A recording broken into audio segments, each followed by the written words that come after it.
You've probably seen this yourself. Large language models can sound so incredibly confident and still give you answers that are just completely, totally wrong.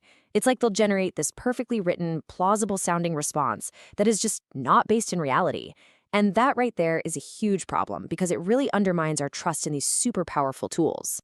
So the big question is, why does this even happen? And maybe more importantly, what can we do to fix it? How do we take these amazing, fluent language models and connect them to an actual source of truth? Well, let's go step by step and understand not just the problem, but the solution that's quickly becoming the new industry standard. The answer, it turns out, is a framework called Retrieval-Augmented Generation, or as everyone calls it, RAG. You can honestly think of it as the ultimate cheat code for making AI applications way more accurate, relevant, and just trustworthy. So here's our game plan for today. We're going to start with a really clear definition of what RAG actually is. Then we'll dive into why it's so necessary by looking at the problems with large language models on their own. After that, we'll walk through exactly how it works, step by step. And finally, we'll look at some real-world examples and, super importantly, some common mistakes you'll want to avoid. All right, let's get into it. First things first, what in the world is Retrieval-Augmented Generation? Let's really break this down and build a solid foundation, because understanding this is key to everything else we're going to cover. Okay, so at its heart, RAG is basically an AI framework. Its whole job is to make a large language model's output better. And the way it does that is by connecting the model to some kind of external authoritative knowledge base before it even tries to generate a response. So it's kind of like giving the AI an open book test. The book could be your company's private documents, the latest news on the internet, or any up-to-date factual source of information. The name Retrieval-Augmented Generation actually tells you everything you need to know. It's got two main parts. First up, you have retrieval. This is the search phase. So when you ask a question, the RAG system first goes out and searches an external data source, like your internal company wiki, to find the most relevant little pieces of information. Then comes the second part, generation. The language model takes the info it just found, combines it with your original question, and then crafts a brand new, informed, and context-aware answer. It's this powerful one-two punch that makes all the difference. AWS has this fantastic analogy for this.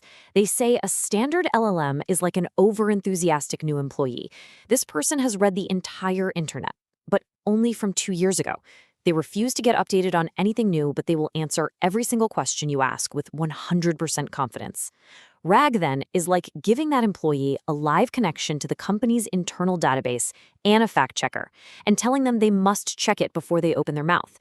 It grounds all that confidence in real, current facts.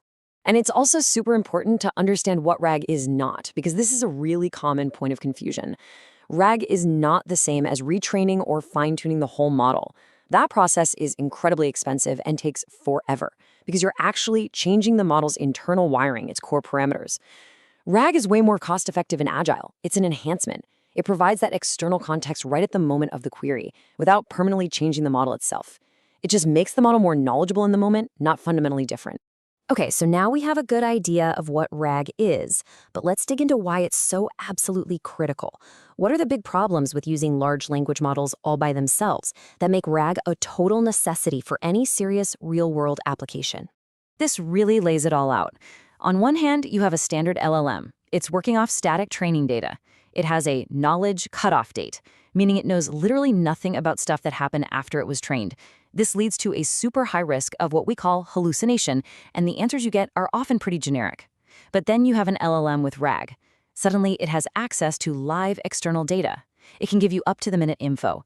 Its responses are grounded in actual verifiable facts, and, this is huge, it can even cite its sources, which is a massive win for building trust with users. Let's double-click on that word AI hallucination. This is the big one. This is when a model just makes stuff up. It'll present incorrect, fabricated, or just nonsensical information as if it's a stone-cold fact. See, you have to remember that LLMs are basically just incredibly complex pattern matchers. They're predicting the next most likely word in a sentence. They're not looking things up in a fact book. So when they don't actually know an answer, they'll just create one that looks right based on the patterns they've learned.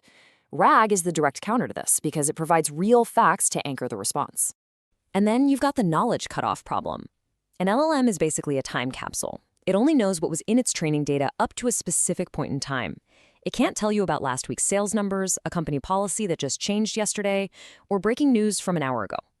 And critically for businesses, it knows absolutely nothing about your private internal company data.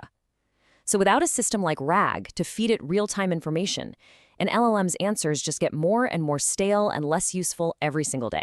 Okay, we've covered the what and the why. Now let's get to the really fascinating part, the how. Let's break down the entire RAG pipeline step by step to see exactly how all these pieces come together to create those awesome, fact-grounded answers. So let's follow a single question as it travels through the whole RAG pipeline. Step 1 is easy. The user query. Someone asks a question, something like, how much annual leave do I have? Okay, next. In step 2, we hit query embedding. This is where the magic really begins.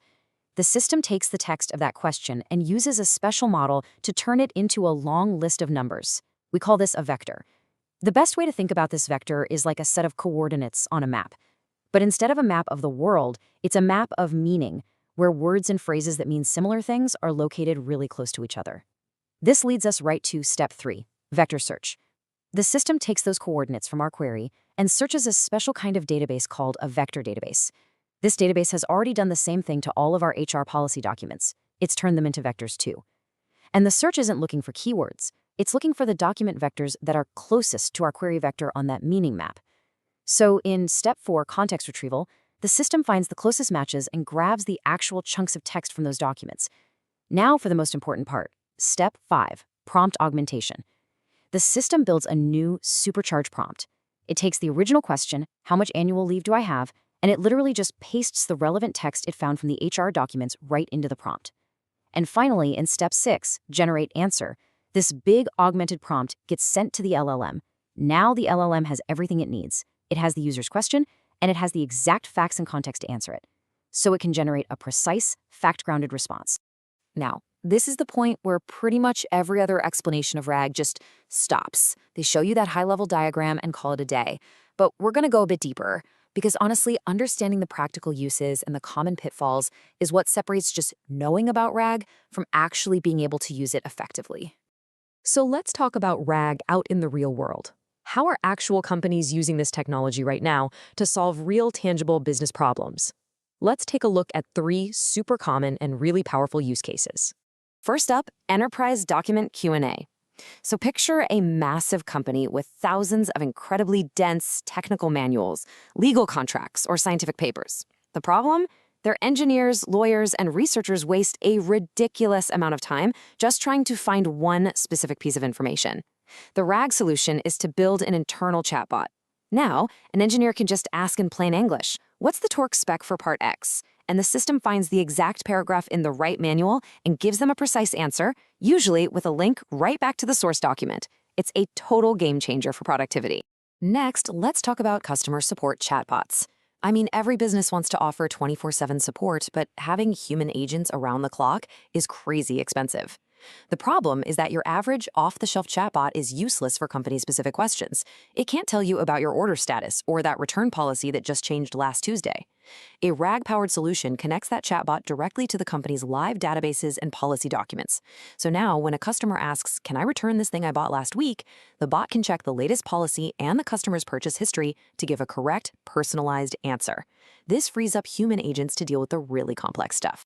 And a third really popular one is the internal knowledge assistant, especially for HR departments. Think about a new employee who's just trying to figure out all the company policies, benefits, and procedures. The problem is this info is usually buried somewhere on a clunky internet site, and finding anything is a total nightmare. So the RAG solution is an HR chatbot that gives instant, accurate answers. An employee can just ask, what's the company policy on parental leave? Or how do I submit an expense report? And the bot pulls the answer straight from the official HR handbook, saving everybody a ton of time and frustration. Now, RAG is incredibly powerful, but it is not magic. And if you're not careful, it's pretty easy to mess up an implementation. So let's cover some of the most common pitfalls that beginners run into, just so you can be sure to avoid them in your own projects. All right, here are 3 big mistakes you need to watch out for. First, poor document chunking. Remember how we said documents are broken into smaller pieces, or chunks? Well, getting that size right is crucial. If your chunks are too big, the one important sentence you need gets lost in a sea of irrelevant text. But if they're too small, they lose all the surrounding context that gives them meaning. It's a real balancing act, and it directly impacts how well your search works. Second mistake, a bad embedding strategy. That special model that turns text into coordinates on our meaning map, that's the embedding model. And choosing the right one is so important. A model that was trained on news articles might be terrible at understanding legal contracts. If you use the wrong one, your semantic search will be awful, and the system just won't be able to figure out what's truly relevant. And third, and this might be the most important one, ignoring retrieval quality. People get so focused on the fancy, powerful LLM that generates the final answer. But listen, the best LLM in the world can't do anything if you give it bad information. If your retrieval system fetches the wrong documents, your final answer is going to be wrong. It is the classic definition of garbage in, garbage out. The quality of your retrieval is the absolute foundation of your entire RAG system. So let's quickly recap what we've covered. We learned that RAG is all about grounding, connecting the LLM's output to real, verifiable facts. It achieves this through retrieval, which is just a fancy way of saying it finds the most relevant information for a query.